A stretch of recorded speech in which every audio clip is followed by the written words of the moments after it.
जय हिंद साथियों, मैं रवि तोमर आपके अपने यूट्यूब चैनल लक्ष्य विद रवि में आपका बहुत बहुत स्वागत करता हूं। आशा करता हूं आप सभी अच्छे होंगे, स्वस्थ होंगे, तंदुरुस्त होंगे, जबरदस्त जिंदाबाद होंगे और बहुत अच्छे से, बहुत ही खूबसूरती से पूरे तन मन के साथ अपने बोर्ड एग्जाम की तैयारी कर रहे होंगे। आपकी बोर्ड एग्जाम की तैयारी बड़े जोर शोर से चल रही होंगी, मुझे पूर्णतः आशा है।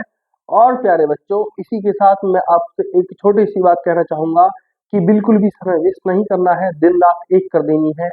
अभी से आपके पास 2 से 3 महीने का समय है एग्जाम देने के लिए। आप 3 महीने का समय ना मानकर 2 महीने का मान लीजिए, क्योंकि लास्ट का जो 1 महीना रह जाता है, आप उसमें हर सब्जेक्ट का अच्छे से अगर रिवीजन कर पाए तो बहुत ही अच्छा होगा।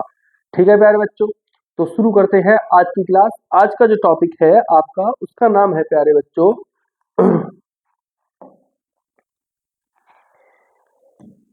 The sermon at Benares. The sermon at Benares, Benares में उपदेश। और इसके राइटर हैं बेटी रेंशा।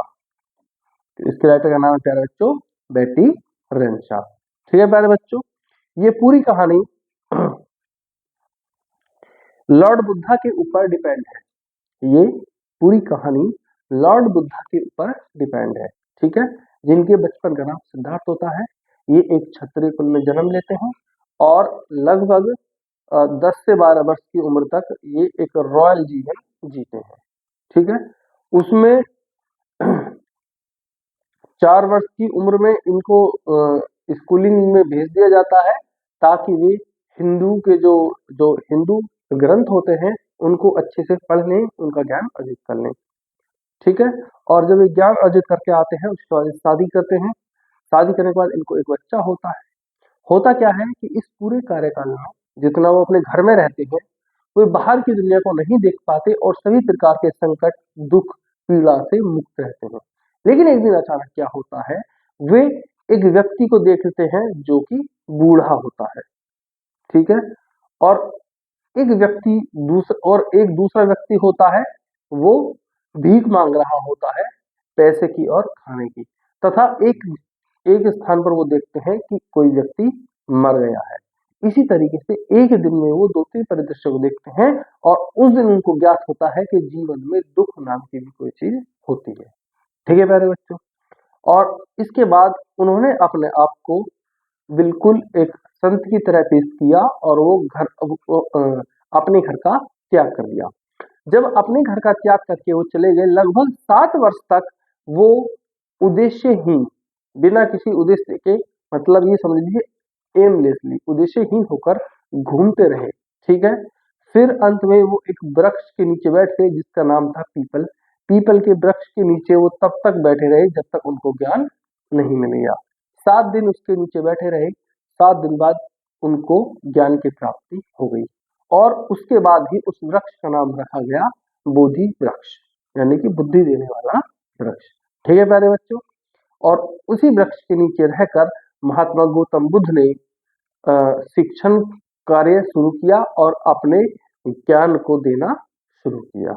ठीक है प्यारे बच्चों, तो इसमें हमें हमारे गौतम बुद्ध जी बताते हैं कि कैसे हम सांसारिक पीड़ाओं से मुक्त हो सकते हैं। ठीक है प्यारे बच्चों, शुरू करते हैं आज की क्लास। ये वो वृक्ष है जिसको हम पीपल का वृक्ष, बोधि वृक्ष के नाम से जानते हैं। इसी के नीचे बैठकर महात्मा गौतम बुद्ध को ज्ञान प्राप्त हुआ था। इसी को बोधि वृक्ष भी कहते हैं।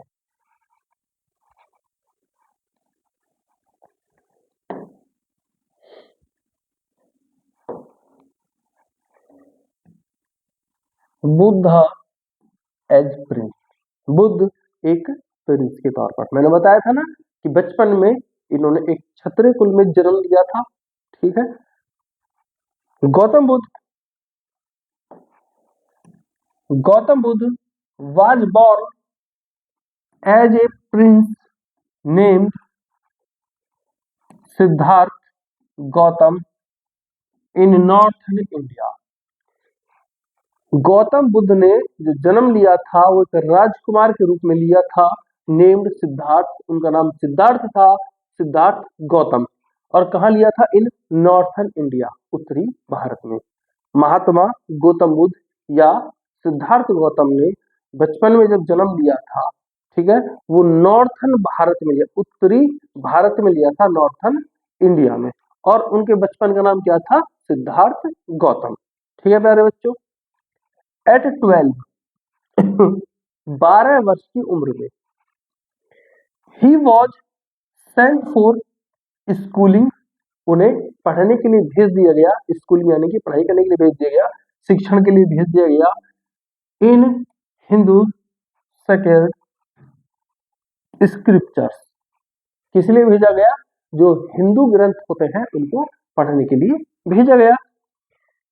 4 years लेटर, 4 वर्ष बाद जब उनका शिक्षण कार्य पूर्ण हो गया, ही रिटर्न होम, वो अपने घर वापिस आए, एंड और गॉट मैरिड, और फिर शादी कर ली। ठीक है प्यारे बच्चों। तो 12 वर्ष के वो थे, 4 वर्ष के बाद उन्होंने शादी की, यानी 16 वर्ष की उम्र में उन्होंने शादी कर ली। टू ए प्रिंसेस, एक राजकुमारी से, क्योंकि ये भी राजकुमार थे तो एक राजकुमारी से उन्होंने शादी कर ली। दे हैड ए सन, उनका एक लड़का था। They lived A royal life for 10 years, 10 साल तक उन्होंने एक रॉयल लाइफ जी, एक शाही जीवन जिया। नेक्स्ट हेडिंग है आपकी, जो सेकंड हेडिंग है, इसका नाम है Gautam feels suffering of the world. Gautam को महसूस हुआ संसार के दुख, पीड़ाएं, कष्ट। ठीक है, ये गौतम को महसूस हुई पहली बार। कैसे महसूस हुई प्यारे बच्चों? He was protected from the suffering of the world. Gautam Buddha संसार के सभी दुखों से प्रोटेक्टेड थे, सुरक्षित थे, क्योंकि वे क्या थे? राजकुमार थे भाई। तो राजकुमार के पास कोई दुख आने का मतलब ही नहीं बनता आसानी से। ठीक है, तो उन्होंने दुख नहीं देखा था अभी तक। वन डे, एक दिन, ही सॉ, उन्होंने देखा, ए सिक मैन, एक बीमार व्यक्ति को देखा, एन ओल्ड मैन, एक बूढ़े व्यक्ति को देखा, ए फ्यूनरल, ए फ्यूनरल प्रोसेशन, यानी कि शव दहन देखा, यानी कि अंतिम संस्कार, अंतिम संस्कार का जो क्रियाक्रम होता है उसको देखा। एंड और ए मॉन्क बेगिंग, और एक मॉन्क, एक साधु, एक संत भीख मांग रहा था, फॉर मनी, पैसे के लिए, एंड और फूड, भोजन के लिए। ठीक है, this moved Buddha and he then went out to seek enlightenment. ठीक है, इस जो ये जो पूरा प्रोसेस था प्यारे बच्चों, देखिए सबसे पहले क्या हुआ? He was protected from the suffering of the world, वो संसार के सभी दुखों से फ्री थे। वन डे, एक दिन, ही सा ए सिक मैन, भाई उन्होंने क्या देखा? एक गरीब एक बीमार आदमी देखा, एक बूढ़ा देखा, एक अंतिम संस्कार देखा, और एक संत को, एक मॉन्क को भीख मांगते हुए देखा कि वो पैसा और भोजन मांग रहा है। ठीक है प्यारे बच्चों, और इतना सब कुछ देखने के बाद दिस मूव्ड बुद्धा, इसने क्या काम किया प्यारे बच्चों? This moved Buddha and he then went out to seek alignment. ठीक है प्यारे बच्चों, ये जो यहाँ पर दिया हुआ है आपको, ये ज्ञान की खोज में निकले। और क्यों खोज में निकले? जो ये पूरा प्रोसेस था, ठीक है, इसने बुद्धा को एक सच्चा ज्ञान ढूंढने के लिए प्रेरित किया। ठीक है प्यारे बच्चों। नेक्स्ट हेडिंग है आपकी गौतम सिक्स एनलाइटमेंट। गौतम की चाहत और किस चीज की? एलाइनमेंट, ज्ञान ढूंढने की या ज्ञान पाने की।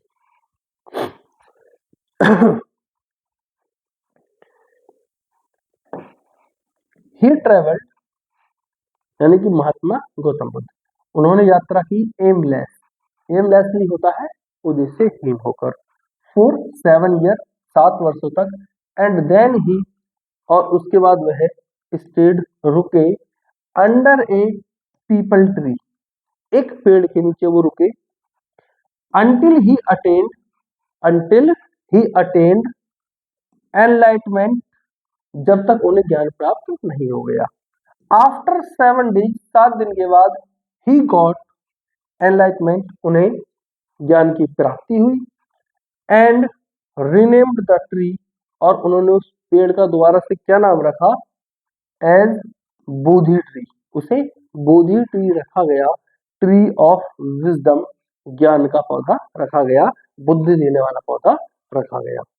There he began to teach and share his knowledge, उसके बाद उन्होंने वहीं पर पढ़ाना शुरू किया और अपना ज्ञान का प्रसारण शुरू कर दिया। ठीक है, सभी को टीच करने लगे, सभी को शिक्षा देने लगे, और जो उनको नॉलेज प्राप्त थी, जो ज्ञान प्राप्त था, उसे बांटने लगे। And became known as Buddha, और उसी दिन से वो बुद्धा के रूप में जाने लगे। नेक्स्ट हेडिंग है आपकी, Buddha gives his first sermon, Buddha ने अपना पहला उपदेश दिया। Buddha preached his first sermon at the city of Banaras, Buddha ने अपना पहला उपदेश बनारस में दिया। It is the holiest of the dipping palace on the river Ganga, यानी कि यह गंगा के जो नहाने वाले, डुबकी लगाने वाले सभी स्थान हैं, उसमें सबसे पवित्र स्थान था बनारस।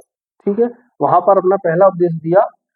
दिस सर्मन रिफ्लेक्ट, यह जो उनका पहला जो उपदेश था, यह दर्शाता है बुद्धा की विजडम, ज्ञान को, और ज्ञान किसके बारे में है?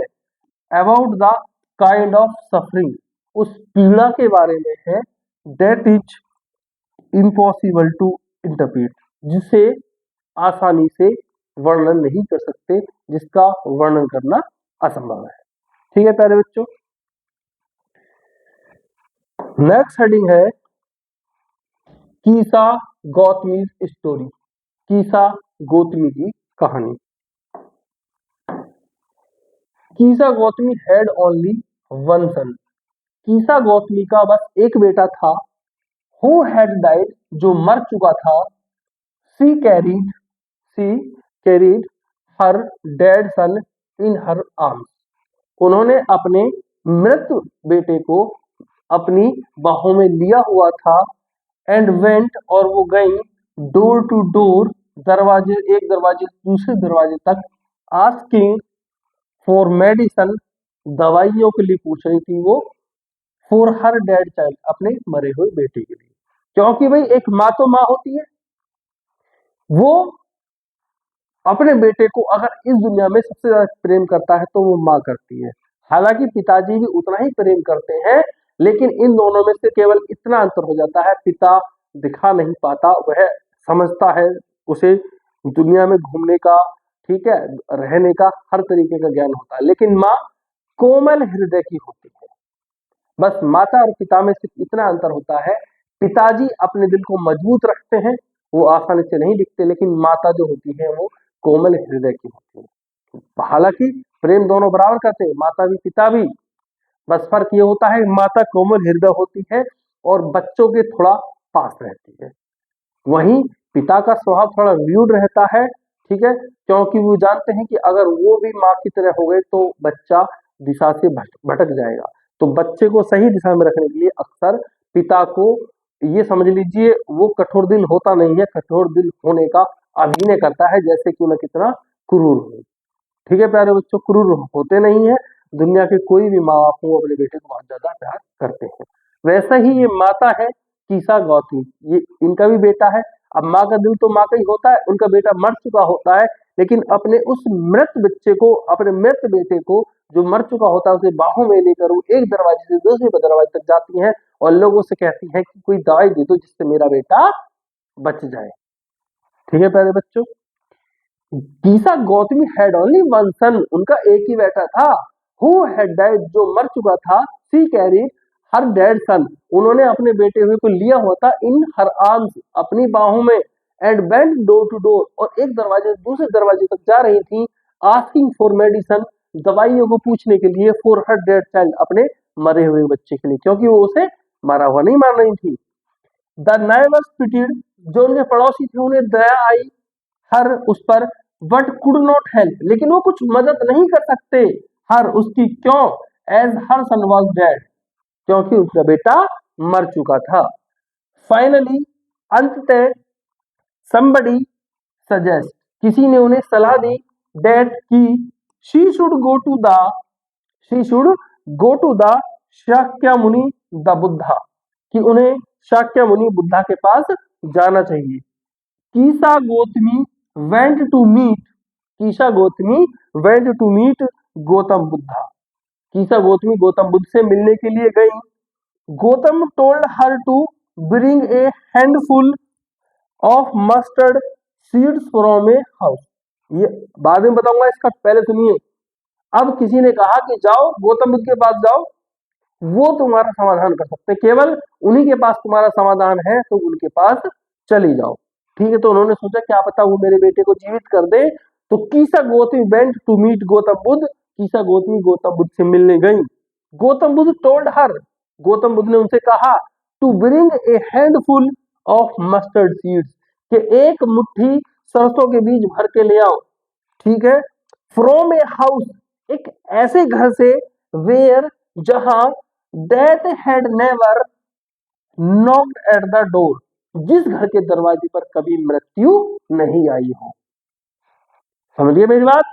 इन्होंने कहा कि ठीक है, मैंने तुम्हारी समस्या समझ ली है, तुम्हारा बेटा खत्म हो गया है, वो मर गया है, लेकिन तुम एक काम करो, एक मुट्ठी भरकर सरसों के बीज ले आओ और ऐसे घर से लाना जहां पर अभी तक कोई नहीं मरा हो, जिस घर में अभी तक मृत्यु ने दरवाजा नहीं खटखटाया हो। ठीक है प्यारे बच्चों, उसके बाद क्या होता है नेक्स्ट सेटिंग में देखिए, इजी टास्क, आसान कार्य। कीसा गौतम के लगा, अरे बाबा इतना आसान काम, अब बेटे को जिंदा करना था, उन्होंने कहा ठीक है ये तो मैं कर दूंगी।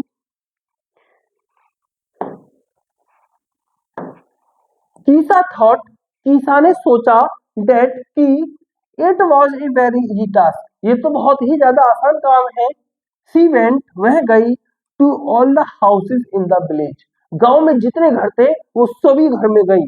वट कुड नॉट फाइंड, लेकिन नहीं ढूंढ सकी, ए सिंगल हाउस, एक भी ऐसा घर, where death had not taken, जहां पर मृत्यु ने नहीं लिया हो, ए बिलव्ड अवे, मतलब वो ऐसा एक भी घर नहीं ढूंढ पाए जहां से किसी का कोई प्यारा मृत्यु की गोद में ना गया हो। ठीक है, मृत्यु हर किसी के घर में गई थी और किसी न किसी के बहुत प्यारे को, ठीक है ना, सम्मान लब्ध को अपने साथ ले गई थी। सी सेट डाउन होपलेस, वो आशा विहीन होकर, अब उन्हें कोई उम्मीद नहीं है, उम्मीद रहित होकर बैठ गई, एंड टायर्ड, और थक गई। सी सून रियलाइज्ड, बहुत जल्दी उन्हें महसूस हो गया, डेट कि सी वॉज बीइंग वेरी सेल्फिश, वो बहुत ज्यादा स्वार्थी हो गई थी, इन हर ग्रीफ, अपने दुख में। Death is common to all, मृत्यु तो सबके लिए आम है। आज तेरी बारी है तो कल मेरी है, आज मेरी है तो कल तेरी है, परसों उसकी है, आज तक जो आया है वो जाएगा, बस प्रभु का नाम रह जाएगा। मरना सभी को है। ठीक है प्यारे बच्चों, तो अपने हर पल को खुशी से जियो।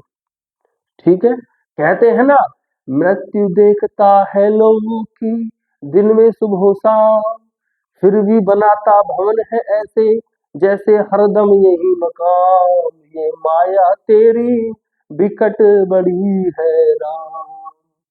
मतलब भगवान श्री राम की माया ऐसी है कि वो देखता है कि सुबह भी मृत्यु हो गई, शाम भी मृत्यु हो गई, अरे रोड पे जा रहा था, 20-22 साल का लौंडा जाते जाते मर गया। ठीक है, एक बहुत बड़ा अरबपति था, वो भी मर गया और सब कुछ यहीं छोड़ गया, लेकिन फिर भी भवन कैसे बनाता है, जैसे हरदम यही मुकाम, मुझे यही रहना है। तो ऐसी लीला है अपने प्रभु श्री राम की। ठीक है, इस तरीके का एक माया जाल फैला हुआ है कि उसमें हर व्यक्ति आकर फंस जाता है। हम भी फंस गए और आप भी तो फंसे हुए हैं, हर कोई उसी माया जाल में फंसा हुआ है। तो महात्मा गौतम बुद्ध ने उस जाल से बाहर निकलने का रास्ता बताया है, यहाँ पर कीसा गौतमी को समझाया। ठीक है, और कीसा गौतमी को रियलाइज भी हो गया।